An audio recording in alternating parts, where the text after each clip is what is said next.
Bem-vindo, amigos e cara amiga, ao nosso podcast Ler Antes de Partir. No tema de hoje, iremos debater os clássicos da literatura. Olá pessoal, obrigado pela confiança em estar ouvindo mais um de nossos podcasts. Nós iremos relatar aqui, fazer uma breve síntese de alguns clássicos que nós selecionamos. Não seria possível dizer a maioria deles, né, ou grande parte, por causa do grande número, né? São muitos e muitos são interessantes, muitos também marcam de alguma forma.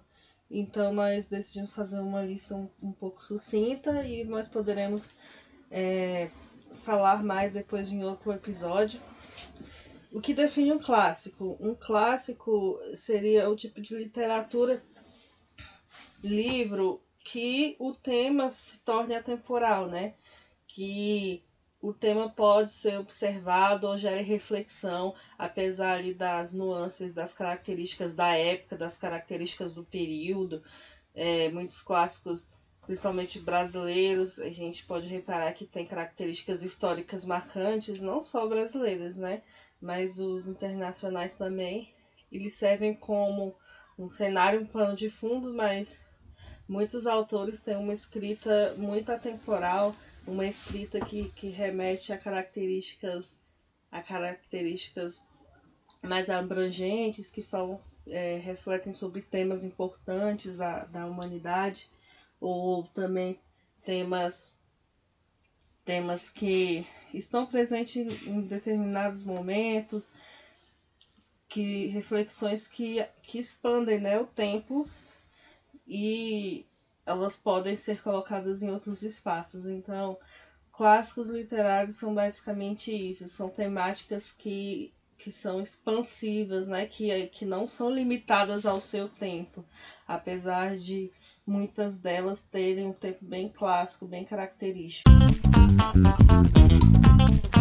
Muito interessante como a Samara definiu o que é um clássico da literatura. Não apenas isso, vocês podem observar que além, claro, abordando mais os clássicos estrangeiros, é inegável que grande parte deles, não menosprezando os nacionais, mas é inegável que antes mesmo de termos uma nação, um país, tais locais já escreviam obras, já estavam criando clássicos, que é inegável que muitos, por acaso, já devem ter contato ainda na época de escolar, por exemplo, como Abdic e outros clássicos da literatura infanto-juvenil, que é o inegável que muitos conhecem, já deve também ter lido, por exemplo, só citando por mera curiosidade,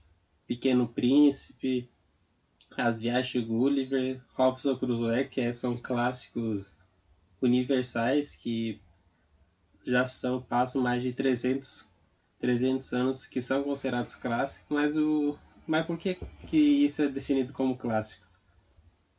Não há uma explicação precisa, porque, como sabemos, o livro publicado no século passado pode ser considerado clássico, ao mesmo tempo que o livro publicado há mais de um século é considerado clássico, ou o autor que, por exemplo, o autor brasileiro famoso, que publicou Tortarada, ele também pode ser considerado clássico na visão de cada leitor. É bem subjetiva essa questão, mas é inegável que grandes pensadores como Luiz Pondé e outros filósofos, defensores da literatura clássica, apontam que o que define um clássico não é a data que ele foi escrito ou o tema que ele aborda, e nem se ele foi revolucionário na escrita ou na técnica para trazer algo de novo que ainda não existia. Mas além disso, o principal que define um clássico é ser uma obra que, independente da que você leia, tanto a pessoa que leu na época que foi lançada quanto você a lê hoje, é ser considerada temporal no que ela tem para falar, como por exemplo, Moby Dick. Muitos pensam vulgarmente que Moby Dick é apenas sobre uma baleia, mas todos estão errados. O autor, o Herman Melville, um norte-americano, passou muito tempo em baleia e usou todo esse fruto dele para construir esse romance épico, que é considerado a Odisseia do Mar. Muitos consideram dessa forma, até críticos da época consideraram.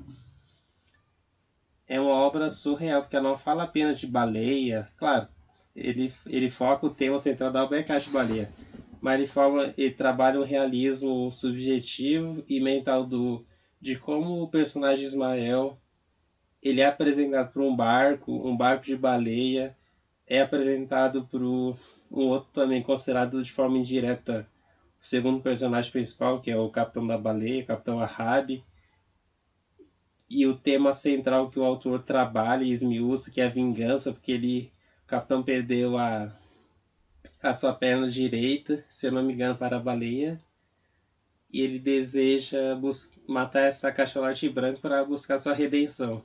Ou seja, ele não fala apenas disso, ele fala sobre como que era a prática de baleia do século XIX nos Estados Unidos e como funcionava a economia, que várias pessoas tiravam seu sustento, subsistência para esse fim.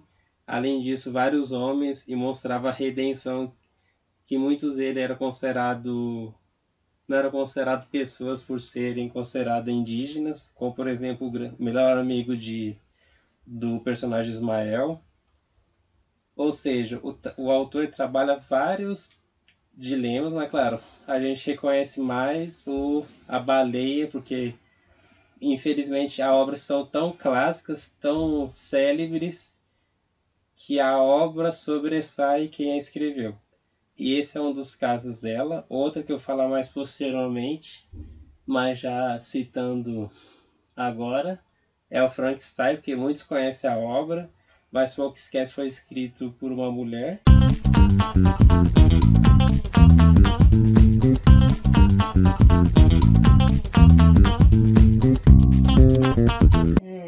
Remontando, né, toda essa característica de clássico, além de ter uma procedência, né, que vai além do tempo, do espaço em que ele está inserido, é importante lembrar também que esses clássicos, eles vão marcando, né, todos os escritores que vêm pós-postos a esses que escreveram. Eles buscam se basear, né, por esses clássicos, as temáticas, os enredos também.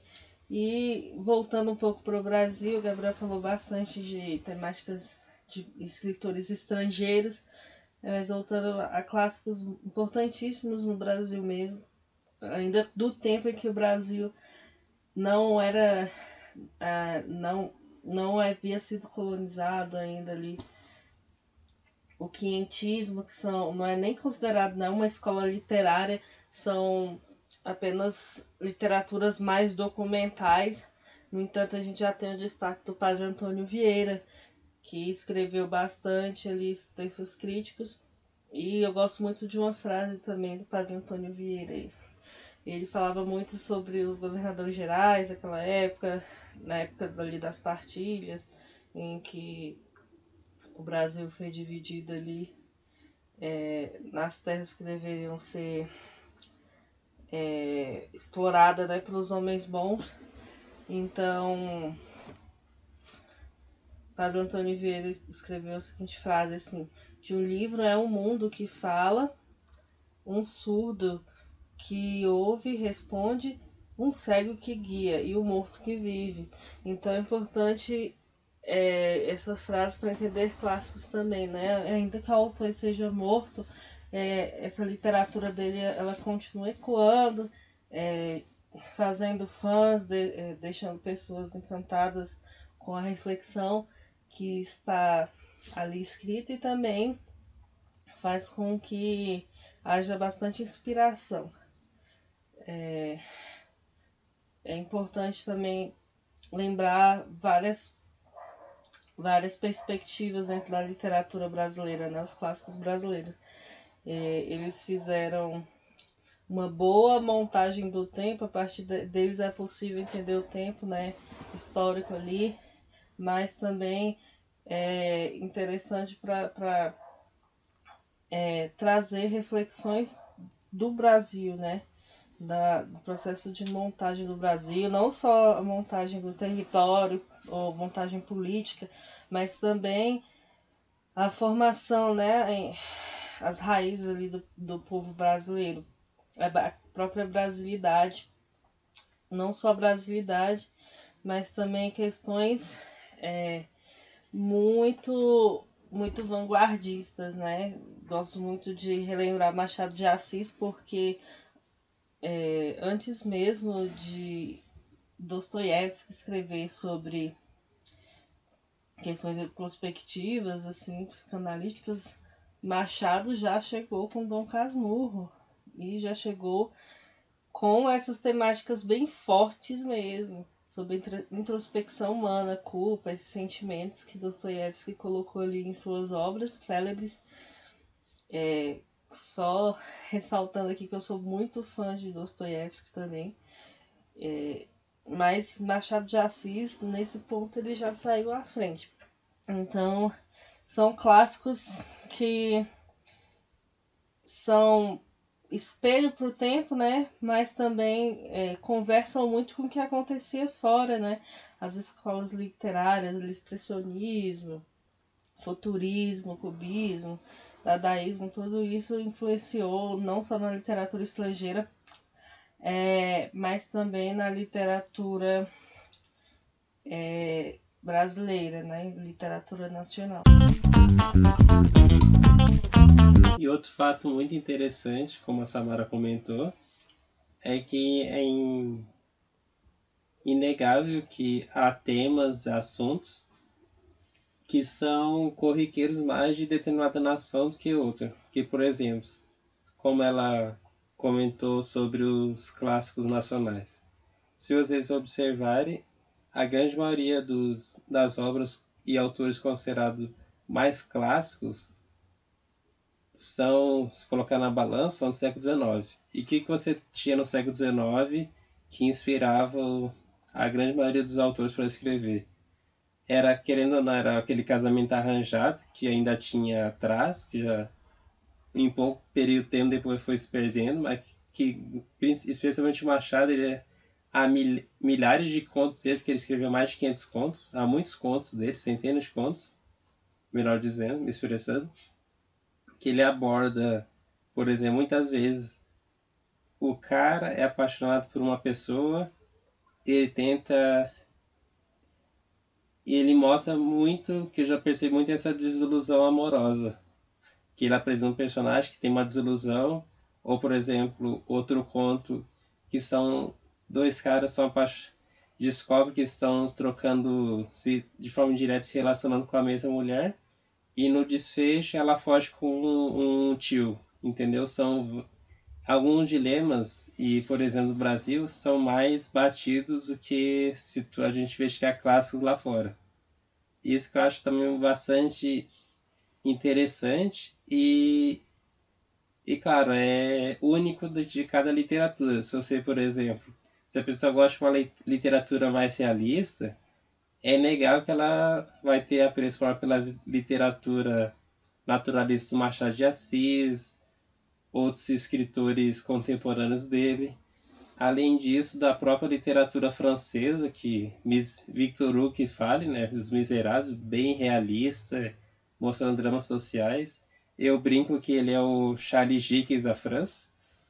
Além disso, a própria literatura russa, que passava por vários dilemas, crises sociais, especialmente políticas. O próprio Fyodor Dostoiévski quase morreu e isso inspirou dois grandes clássicos que ele escreveu, que a Samara pode comentar mais posteriormente, de forma aprofundada. E além disso, outro fato muito interessante na nossa própria literatura é como que a grande maioria delas são do século XIX e como, claro, cada uma aborda de forma sucinta e outras de forma mais explícita, como o Cortiço, abordando o dilema da escravidão, que querendo ou não, foi algo bem impactante e que inspirou grandes clássicos, incluindo não apenas clássicos da literatura, mas de forma indireta, início da tentativa de buscar aqueles direitos por intermédio dos livros.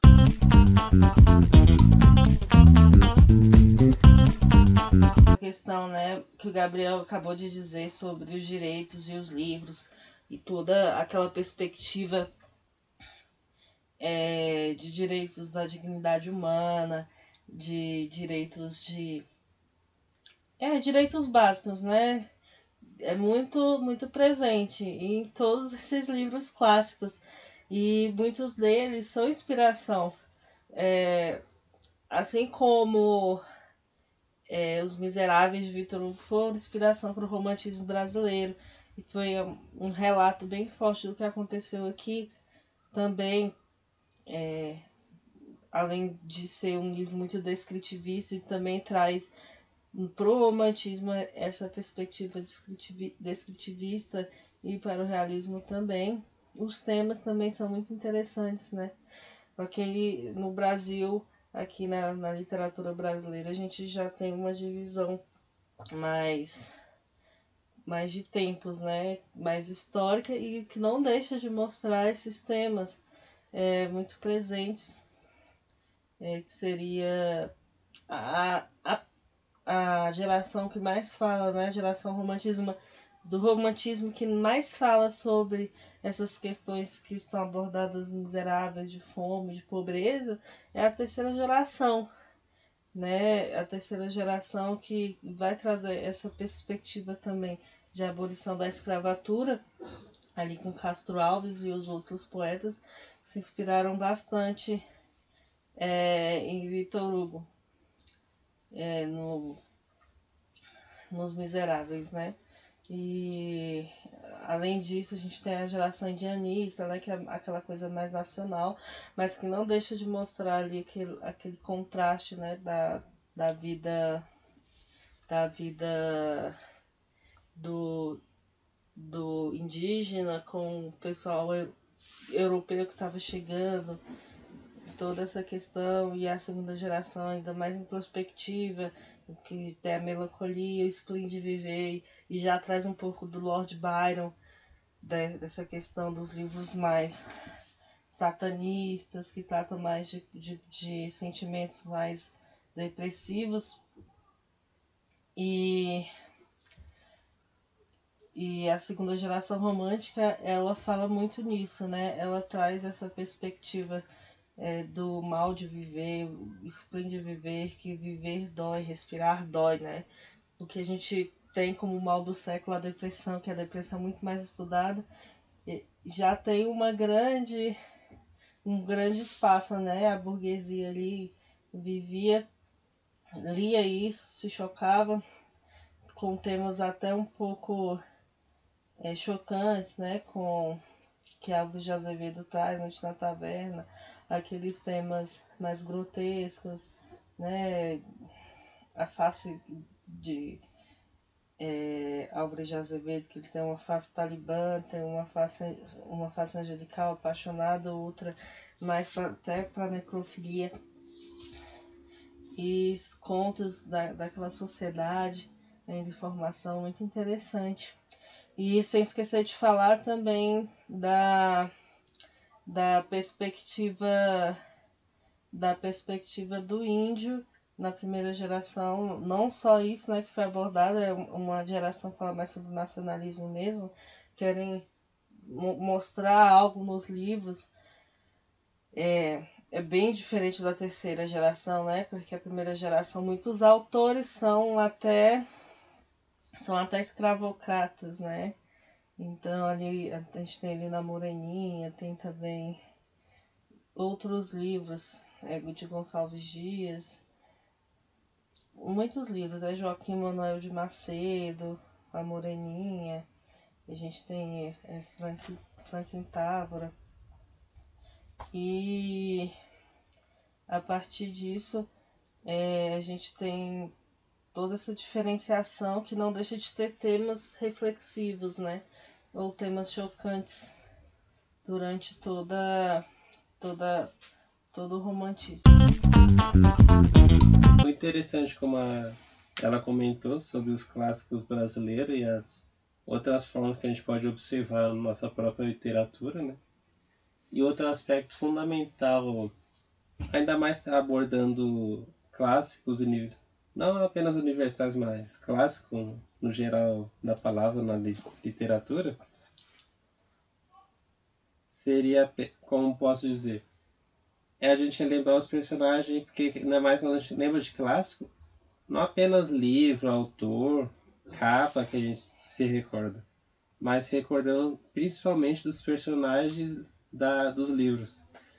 Que é incomensurável de ser relembrado quando falamos clássicos é o Don Quixote,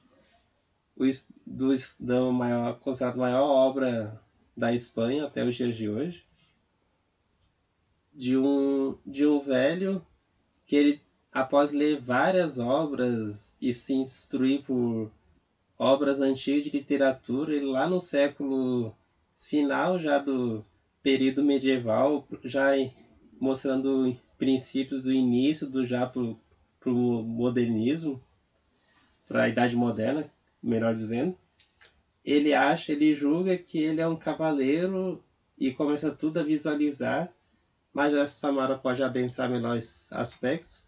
Possivelmente ele tem apenas uma doença mental, o que ele julga.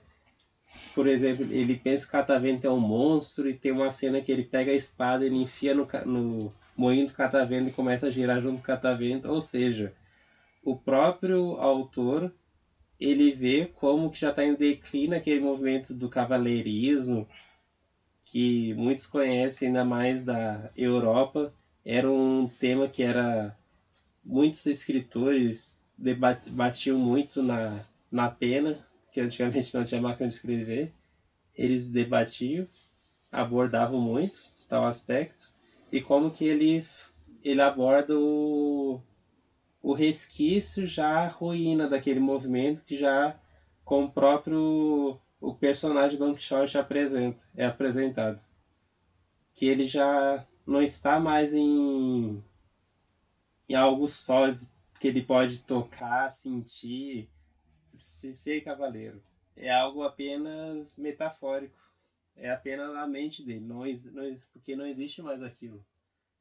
E além desse personagem, é inegável que outro personagem que eu tinha falado anteriormente, que é o que muitos é conhecido ao contrário do clássico espanhol, que é um clássico britânico, e além disso, a sua importância na literatura é fundamental, pois ele consolidou os pilares para dar início à ficção científica, que como a Samara tem uma quedinha pela literatura russa e obras mais de cunho mais naturalistas, ele tem uma grande queda, não é pequena, é grande, pela literatura, especialmente língua inglesa, britânica e americana, mas especialmente quando trata de ficção científica e terror. E essa é uma obra que ela une as duas coisas, porque de forma sucinta a história é um médico, por isso o nome Frankenstein. Ela conta a história de um médico, Dr. Frankenstein, que ele está durante os estudos do seu respectivo curso e ele consegue criar uma criatura oriunda de peças mortas, de pedaços de corpos, cabeça, pé, tronco e outros pedaços. Ele junta tudo e cria e dá vida a algo. Mas claro, o livro é bem mais sombrio do que o filme. O filme tem uma figura humana. Você consegue visualizar, ainda mais por conta do próprio livro ter inspirado um filme clássico da década de 30, que essa é a visão que nós temos do que é aquela mentalidade da criatura. Por isso que eu cito isso para vocês, como que não apenas o livro, pode também a temática, mas como o próprio autor apresentar o personagem de um jeito que antigamente, ou naquele modelo, naquele molde, não apenas o personagem, como vocês podem observar, uma própria criatura que ela não é má. Ela é má porque a partir do momento que isso não é spoiler que eu vou revelar, não atrapalha o desenvolvimento dessa narrativa, porque a criatura no livro ela é má? Porque ela confronta o seu criador e fala assim, ó, ela vem em todas as outras residências da Inglaterra, todos têm uma pessoa, ele é um, como o próprio livro descreve, ele cria um homem, uma criatura Frankenstein, século masculino. E o desejo da criatura é ter uma companheira para não viver sozinho. Ou seja, a autora ela cria esse debate reflexivo daquilo que todos começamos a indagar quando se tornamos maduros o suficiente. Nesse mundo, a gente não é fundamental não estar só. Mas por que estamos só? Precisamos achar alguém que complete, nos complete. E a partir dessa vontade da criatura, o próprio Dr. Frankenstein, de maneira sucinta, né, porque é inegável, é necessário ler a obra para compreender melhor, ele começa a, a acatar essa sugestão, pedido da criatura, só que ele muda de ideia, ele começa a ter, ele mesmo fica temeroso, porque ele mesmo fala desse modo, mais ou menos. Mas raciocine comigo. Se eu criar uma criatura dessa, eles vão procriar e assim vão ficar vários filhotes, filhos daquele ser demoníaco, que é dessas próprias palavras que você pode observar no próprio livro, no original, né? Adaptado, julgo que será outro termo, porque geralmente adaptados são para crianças, não é para adultos. Que no próprio original ele próprio diz que a primeira vez que ele vê o ser que ele criou em vida, andando, ou similar ao ser humano, ele fica totalmente assustado. Ele fica atônico, ele fica. Nem Dante seria capaz de criar algo tão dantesco dessa forma. Ou seja, não tem nenhuma aparência amigável e prazerosa como tem do filme. E por isso que eu considero que não apenas história, mas é fundamental um personagem marcante ou como é abordado, né, eu considero até um plot twist no livro, como a autora construiu, um antagonista antagônico. É como se observar. É como, por exemplo, a franquia Star Wars fosse livro. Conseguisse criar um novo Darth Vader, só que no campo literário que passasse décadas, 50, 100 anos, ele ainda se tornasse lembrado e as pessoas o cultivassem e gostassem. Ou seja, não fosse contra, mas observando por qual razão aquele antagonista se tornou antagonista, tivesse prazer da leitura de como o autor apresentou aquele inimigo no livro. Interessante toda essa perspectiva aí de Frankenstein, né, de Mary Shelley. Só voltando, o Gabriel já puxou o gancho, né? Então vou fazer o que ele pediu sobre a explicação de Dom Quixote. O que será que Dom Quixote tinha, né? Será que ele era só um bobo, um tolo, né? Que estava desiludido ali com a situação, com o declínio do período feudal, não tinha nem mais um senhor para ser nenhum senhor mais feudal, nenhum reino, então ele estava de certa forma desestimulado, frustrado, não.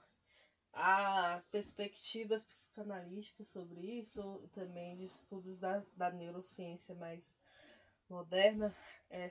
Sigmund Freud, ele era extremamente apaixonado por essa obra, tanto que ele chegou a aprender espanhol só para ler Dom Quixote.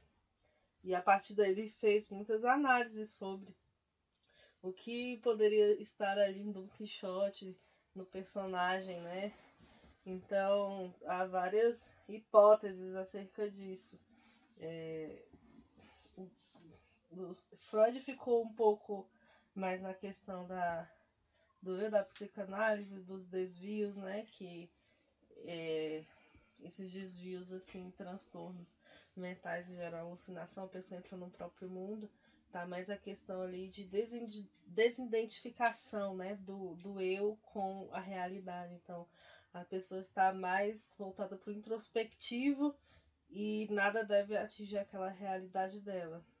E aquela realidade transpassa, né? Ela passa a ver o que a imaginação dela produz, né? É muito comum em crianças, só para elucidar mais, criança que tem um amigo imaginário na infância, mas depois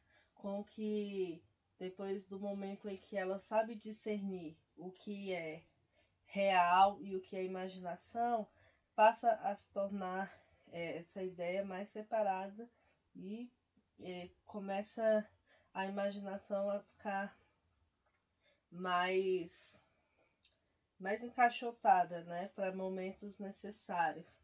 Então a pessoa passa a ter um pé mais na realidade. Então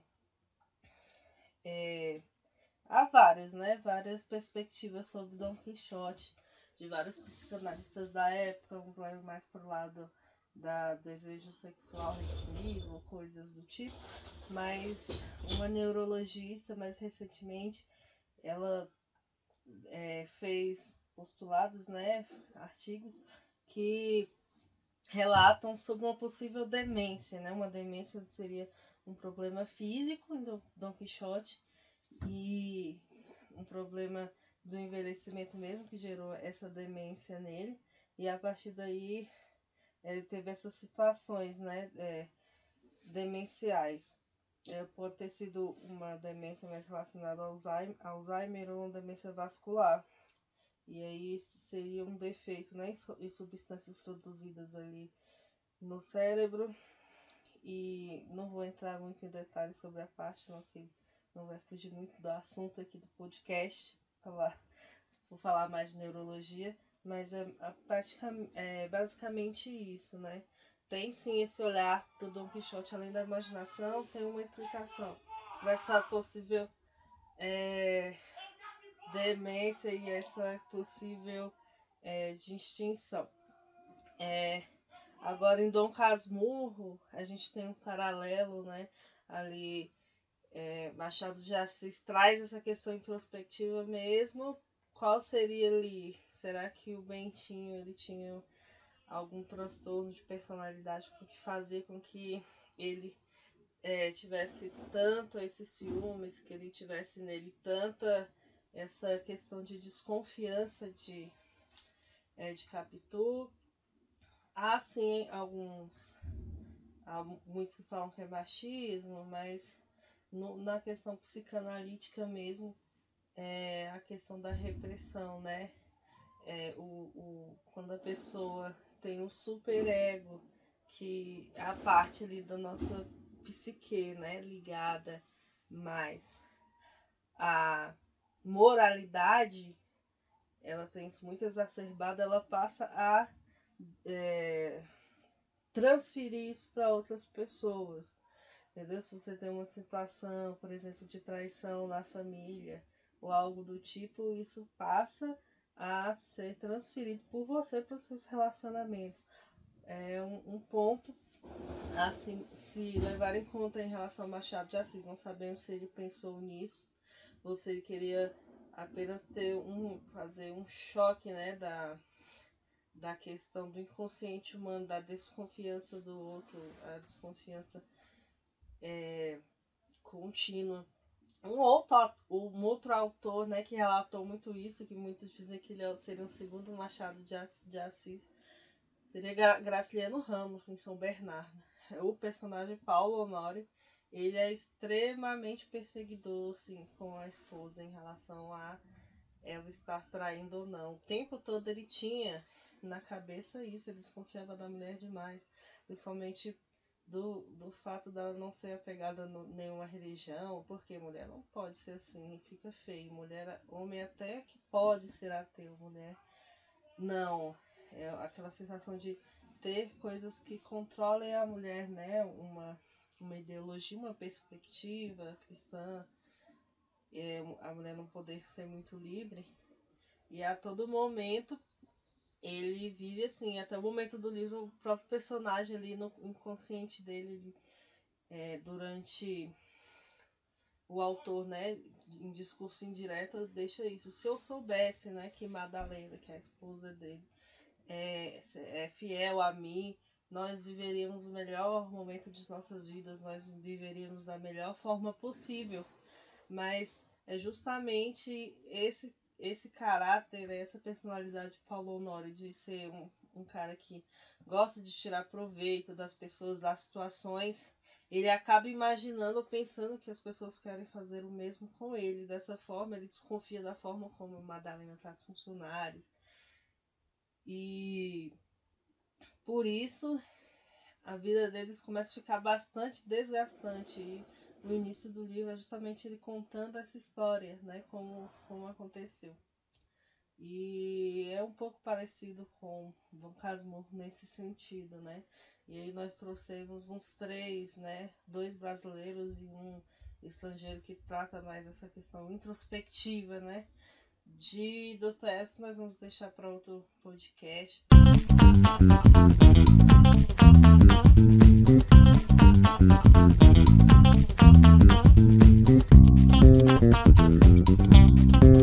Muito interessante como a Samara explicou a maneira mental dos personagens, que há vários possíveis dilemas do que eles podem ter ou não ter, né?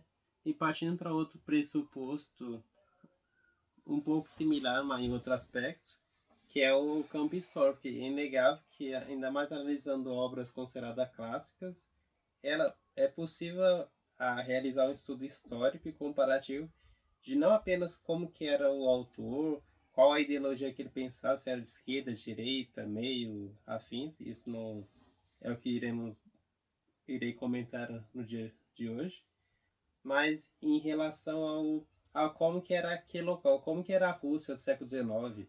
Se você lê um Crime e Castigo, você pode ter uma visão. Ou, por exemplo, outro clássico russo que é obrigatório na sua biblioteca, Guerra e Paz, do Tolstói. Como compreender como foi difícil e ardiloso para a Rússia daquele período enfrentar um exército que era considerado imbatível, claro, tratado as devidas proporções sem anacronismos maiores, era considerado Hitler do século XIX, início do século XIX, ou seja, é fundamental a gente se inteirar por tais livros, não apenas para conhecimento, porque gostamos daquele assunto, mas fundamental de como compreender como que vivia as pessoas anteriormente. Como, por exemplo, tem um livro que até inspirou uma série muito interessante na Netflix, que a Samara pode falar posteriormente, que ele fala sobre alienista. E até o Machado tem um romance que fala sobre o tema, que era como era considerado, denominado, né, melhor dizendo, os médicos que abordavam que nós conhecemos hoje como psiquiatras.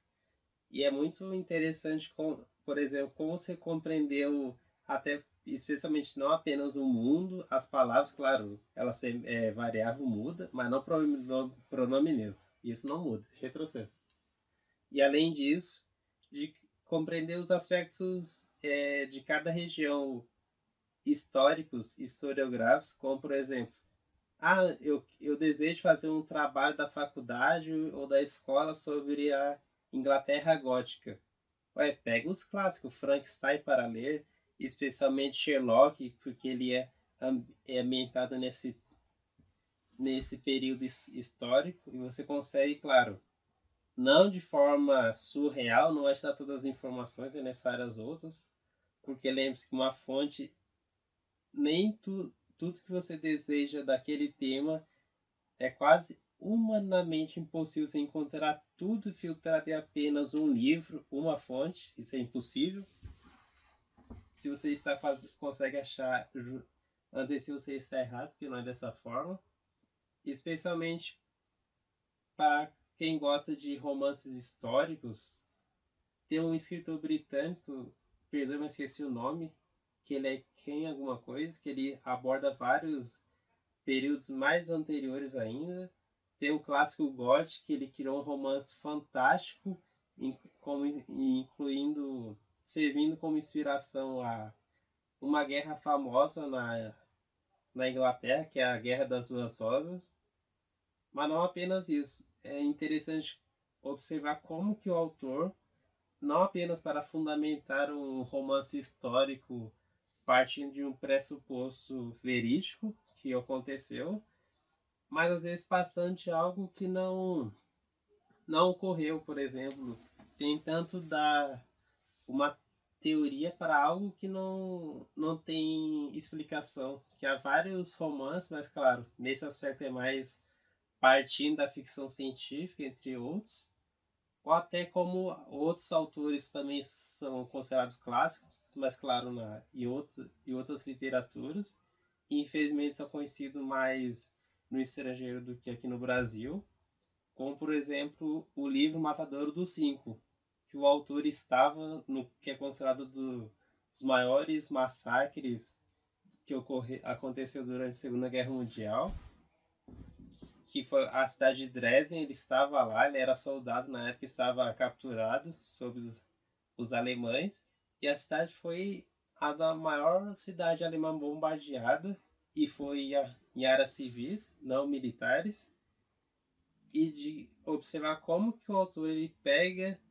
esse aspecto de luto, de terror, de morte, e como que ele consegue, claro, de forma literária, transformar algo que foi luto, quase sua morte, para considerado um dos maiores clássicos da ficção científica e, ao mesmo tempo, como eu comentei anteriormente, há livros que o próprio autor ele revoluciona a forma, a prosa moderna que a gente conhece, aquela prosa padrão.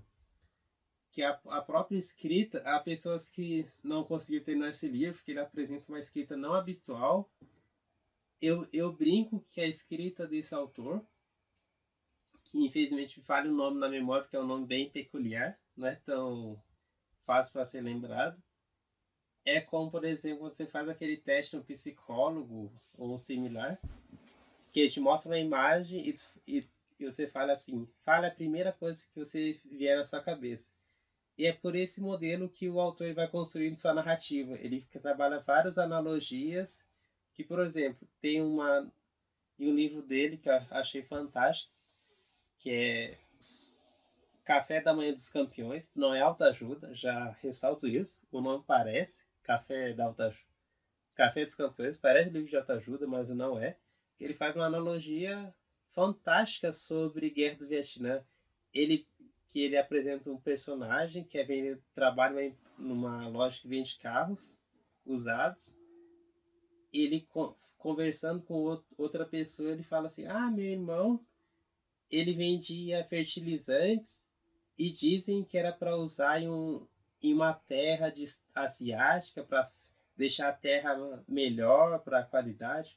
Ou seja, ele trabalha de formas, como eu disse anteriormente, de analogia a analogia, para quebrar o estigma que principalmente os Estados Unidos têm de uma guerra ou de um período que não é muito bem ser relembrado, como em nosso país temos da escravidão, da ditadura.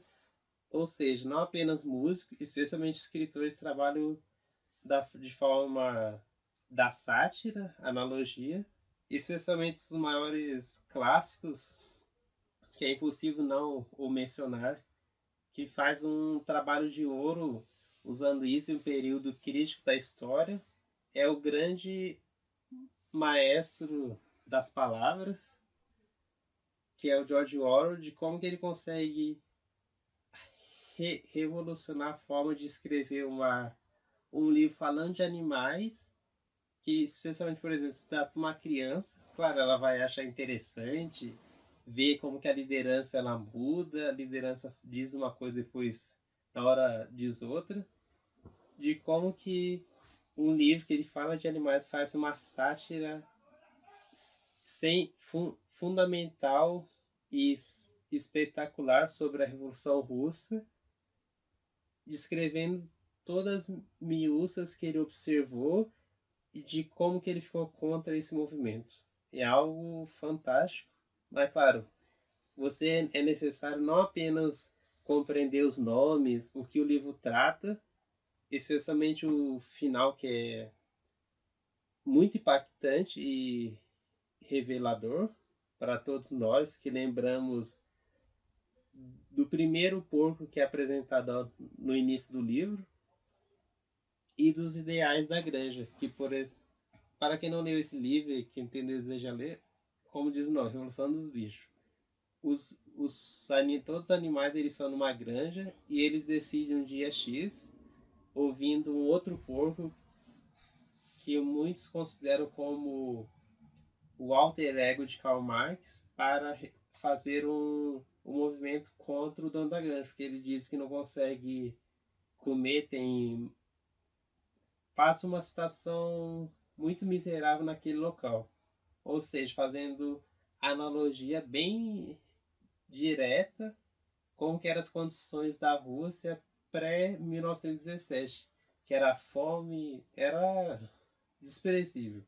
E a Samara pode comentar mais dos pontos que eu comentei antes, ainda mais dos romances históricos e com os contextos psicológicos que ela compreende melhor.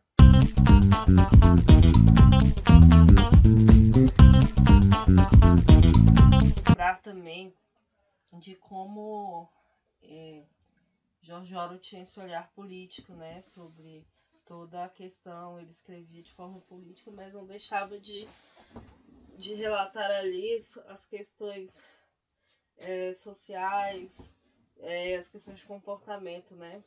Muito interessante essa questão de comportamento colocada ali na Revolução dos Bichos, que agora está sendo como a Fazenda dos Animais. A forma com que o homem deseja a todo instante estar movido por uma ideologia, ser crítico de algo, mas mesmo assim ele não tira esse desejo dele de ser melhor do que, né, ser melhor do que alguém, ser melhor do que um grupo, e tem esse desejo de dominância, né, desejo de dominar. Essa obra não é uma obra panfletária, não foi escrita para um determinado público ou não, apesar de ser uma obra que critica a ideologia, né, que estava vigorando, e ela remonta, né, para a nova chegada ali, o welfare state, o estado de bem-estar social, a retomada dos Estados Unidos ali depois da Grande Depressão, e afasta esse perigo, né? Ele traz uma abordagem como se no início todos imaginavam que todos iam viver em harmonia na fazenda, só que não, ele mostra ali os lados obscuros desse regime. Voltando aqui um pouco, o Alienista, né, o Gabriel citou, o Alienista de Machado de Assis, é muito interessante essa questão. O Alienista era sim o médico neurocientista da época, né? A gente conhece hoje como psiquiatra. O psiquiatra trata mais essa questão de transtornos. Então, os médicos que cuidavam da mente, desses mistérios da mente, comportamento, que no momento não tinha explicações biomédicas, físicas, ou a gente gosta de chamar na medicina de flexneriano, que é o modelo que não trata o biopsicossocial que o ser humano tem, que é a questão psicológica, a questão social. Então os médicos alienistas tratavam de tudo isso e eles estavam ali desbravando a mente, né? E muitos deles apoiados ali em Freud, outros psicanalistas na época, Viktor Franklin, que é um neurologista e psiquiatra mais na frente. Então Machado de Assis, ele traz essa questão muito forte e chega a ser uma crítica a questão de saúde mental no Brasil, como a pessoa com transtorno mental era tratada. Então a gente traz a questão da saúde no Brasil, que só tivemos escola de medicina a partir da chegada da família real em 1808, primeira escola de medicina na Bahia, e que quem dirá saúde mental, né? Se não tínhamos nem muito aparato para as questões de doenças infecciosas, outras doenças de mais simples trato, imagine para doenças mentais. Então o desejo ali naquela época era o isolamento da pessoa com doença mental. E ali no Alienista traz isso. O doutor Marcacento, não lembro o nome dele, ele tinha essa questão a certo ponto de confinar todo mundo ali no hospital psiquiátrico. E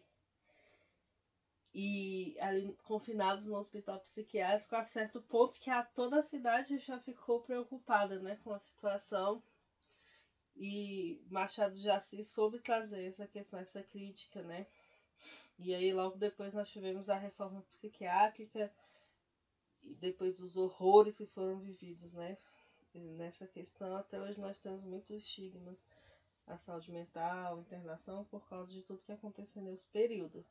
E foi importante o Gabriel se lembrar disso.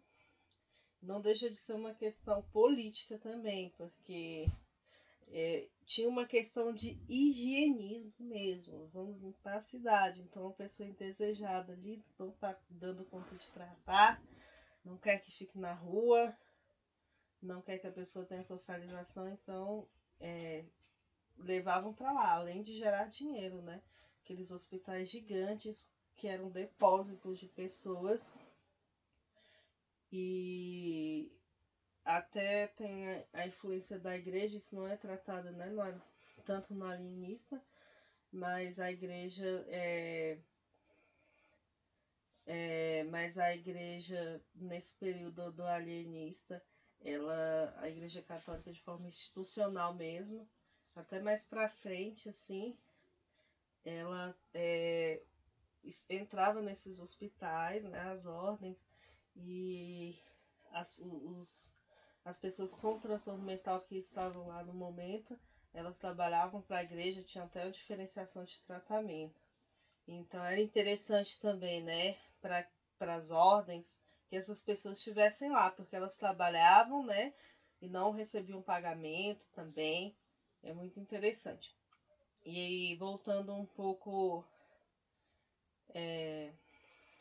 para essa questão, aqui Alienista a gente está em Machado de Assis, mas a gente também tem um livro muito interessante que é o Holocausto Brasileiro, virou documentário.